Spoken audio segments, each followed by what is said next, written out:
adalah bukan warisan, satwa ini bukan warisan, tapi adalah titipan anak cucu kita. Jadi ke depan kita harus titipkan lagi ke anak cucu kita. Jadi kalau bukan kita, siapa lagi? Seperti itu.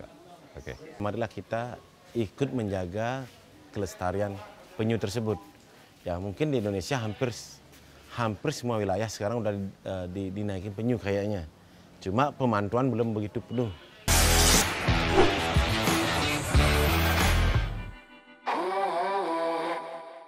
Saya dari BKSDA Bali, nama saya Gede Budiana. Jadi kebetulan BKSDA Bali itu adalah salah satu unit pelaksana teknis dari Direktorat Jenderal Konservasi Sumber Daya Ekosistem, di bawahnya Kementerian Lingkungan Hidup dan Kehutanan.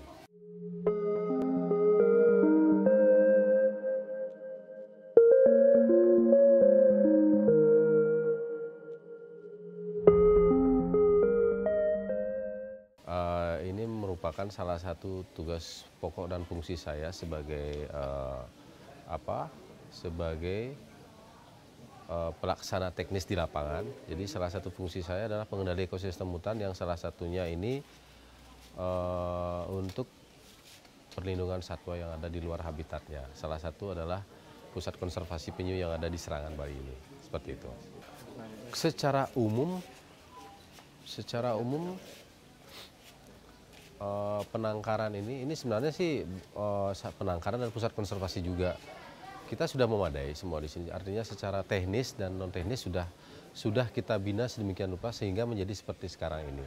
Jadi mungkin awalnya mereka itu masih sangat konvensional, tapi setelah seiring berjalannya waktu kita bina, kemudian kita rangkul, kita arahkan agar satwa-satwa penyu ini bisa menyesuaikan sesuai dengan habitat aslinya. Suatu ketika mereka akan dilepas liarkan, mereka sudah sangat siap. Nah, di sini salah satu fungsi mereka adalah pembesaran, penyelamatan satwa sekaligus untuk acara-acara rilis ke lapangan seperti itu. Upaya-upaya kita ya penegakan hukum juga, bekerja sama dengan penegak hukum, ada Polri, TNI, selama ini sudah pernah kita lakukan. Pembinaan-pembinaan, sosialisasi terhadap masyarakat sekitarnya, terutama yang daerah pesisir. Kemudian mungkin lebih ke para nelayan yang memang sering mereka di laut, ketika mereka menemukan satwa liar jenis penyu, mereka biar ikut menyelamatkan, kemudian melaporkan ke kita. Setelah suatu ketika nanti setelah direhabilitasi, jika penyu itu sakit, kita rehabilitasi ke sini, setelah dia siap, kita lepaskan bersama-sama lagi, seperti itu. Kalau kasus banyak, 2023 itu mungkin lebih dari 10 kasus. Jadi tersebar di seluruh Bali. Terakhir yang kita titipkan di sini ada 12 ekor yang tercatat.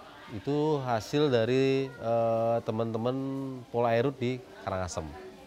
Jadi karena satu-satunya tempat yang memadai ada di sini, kenapa tidak di Karangasem, kenapa tidak daerah timur, kita titipkan semua di sini. Karena di sini juga sebagai wadah kita untuk menitipkan satwa yang sedang dalam proses hukum maupun satwa-satwa yang sedang mengalami ketidaksehatan atau belum sehat lah.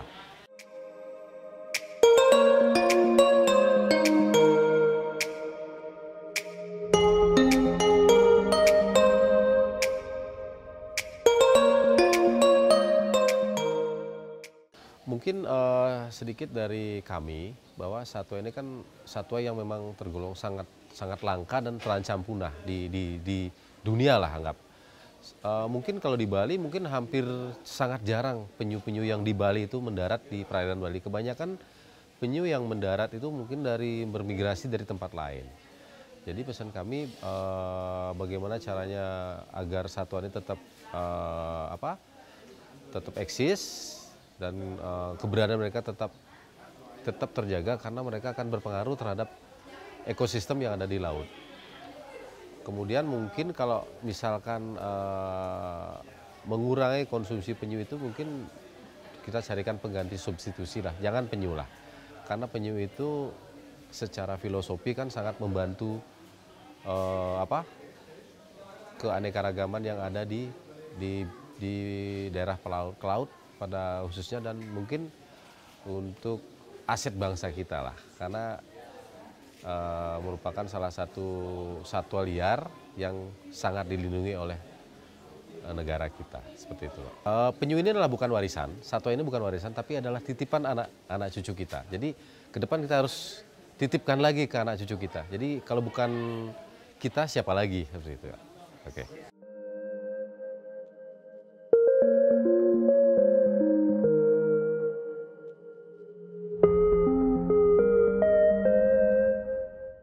Baik, perkenalkan nama saya Imade Sukante, saya selaku pimpinan dan pengelola di Pusat Pendidikan dan Konservasi Penyu atau sering disebut dengan TCEC atau Total Conservation and Education Center Serangan.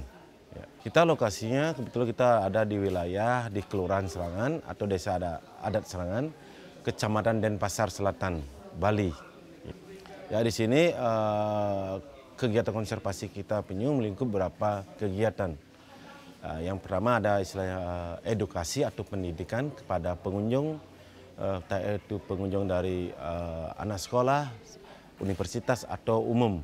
Kita mengedukasi atau sekalian mensosialisasi kegiatan kita yang ada ini yang berada di areal kita di sini. Dan dua ada kegiatan kita namanya kegiatan monitoring, di mana kegiatan monitoring ini adalah kegiatan pemantauan penyu di saat bertelur. Itu ada musimnya di bulan Maret, Mei, Juni, Juli. Ya, itu biasa itu musim penyu bertelur. Dan kegiatan yang lainnya kita ada namanya rescue. Di mana kegiatan rescue itu melingkup di bagian ada nama kegiatan rescue itu di penyu terdampar atau penyu sakit. Ya, nanti dibawa ke sini penyu yang sakit atau yang penyu yang terdampar yang mati. Karena di sini kita ada tim dokter dari Universitas Udayana, ada flying pad, dan ada vet kedongan yang ikut membantu menjadi relawan tentang kesehatan penyu atau menikropsi penyu yang lagi mengalami kematian.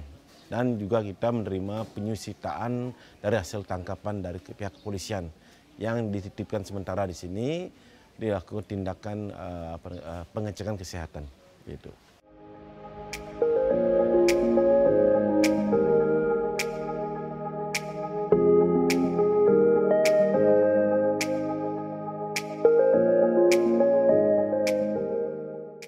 Kalau jenis penyu hijau kebetulan kita ada 24, ya, penyu lekang ada 4 dan penyu sisik ada 5. Ya, di antara semua penyu yang ada di sini itu ada dari hasil seperti penyu lekang hasil dari rescue, penyelamatan, penyu sisik ada dari rescue juga dan ada dari sitaan juga, dan penyu hijau itu bagian besar adalah sitaan yang masih dalam perawatan di sini. Gitu. Kalau aturan di sini ya tentu pasti ada, ya, di mana satwa penyu adalah satwa yang dilindungi oleh undang-undang, ya, yang tidak boleh di sini dilakukan oleh pengunjung menyentuh atau memegang penyu tersebut, ya, karena kalau penyu sudah di dalam air, itu penyu wisatawan cuma bisa melihat aja, gitu. Kecuali penyu di saat menetas kita mengizinkan, tetapi harus sesuai dengan SOP yang ada di sini. Kita itu pakai hand glove waktu pembongkaran ada penyu menetas. Itu menyentuh, megang tidak boleh di sini. Ya, karena itu adalah kita mengajarkan pengunjung biar tidak selalu bersentuh dengan bukan penyu aja, binatang lainnya.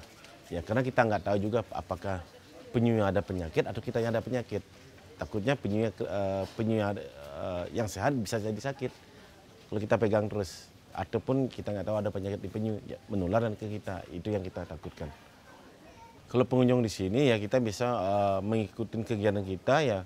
Yang pertama biasa kita memberikan informasi yang ada di dalam kegiatan kita di sini semua. Entah dari edukasinya, jenis-jenis penyu yang ada di sini. Nanti itu akan selalu menjadi pertanyaan tanya jawab sama pengunjung. Ya, jadinya kadang-kadang pengunjung dia nanya, ini jenis apa? Kita yang menjawab. Nanti kita menjelaskan kenapa jenis ini ada di sini, ya. Kenapa masih dibiarkan di sini, ya. Tentu kita pasti akan menjawab dengan apa yang kita lakukan di sini.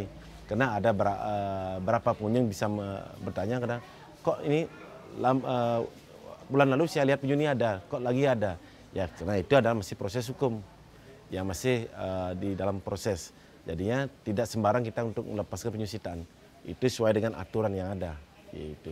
Kalau kecuali udah kasusnya selesai, baru kita akan lepas. Tentu sebelum kita lepas ada pengecekan kesehatan dulu, baru kita bisa lepas khususnya pada penyu sitaan yang ada di sini.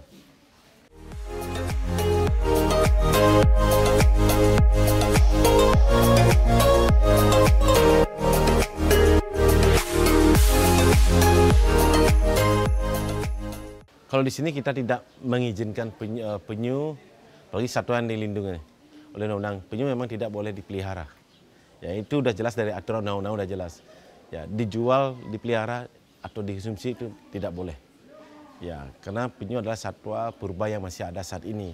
Kita pinginnya biar generasi ya, kita masih tetap bisa melihat penyu. Maka kita di sini ya mungkin mengimbau kepada masyarakat secara umumnya ikutlah menjaga pelestarian penyu dengan cara kecil sebenarnya. Jangan buang sampah, jangan mengkonsumsi daging penyu, dan jangan membeli souvenir berbahan dari penyu. Ya, itu aja yang dipakai, istilahnya dihindari. Ya, itu pasti penyu akan tetap ada. Gitu. Kalau kita memang ada kekurangan kita, mungkin tempat labnya kita kurang. Lab kecil kita memang sih tidak ada pakai partikel, itu memang kita masih menjadi satu di kantor. Ya, mudah-mudahan tahun depan atau tahun selanjutnya kita bisa bikin lab untuk dikhususkan, jadi tidak menyatu dengan kantor. Gitu. Jadi khusus untuk lakukan kegiatan nekropsi biar ada khusus tempatnya. Gitu. Ya kebetulan sih, bukan kebetulan sih, memang dari awalnya kita sih kebanyakan pengunjung dari mancanegara, malah pengunjung mancanegara itu rata-rata sampai 70% dari kunjungan domestik. Ya, kecuali COVID itu lebih meningkat, yaitu domestiknya dibandingkan dengan wisatawan asing. Tapi ya kalau sekarang dominannya sih wisatawan asing sih. Gitu. Mungkin wisatawan asingnya lebih searching tempat-tempat ya ke Bali, ada apa di Bali, ya mungkin itu sih. Dan dipromosikan juga sama media-media asing kebanyakan. Gitu.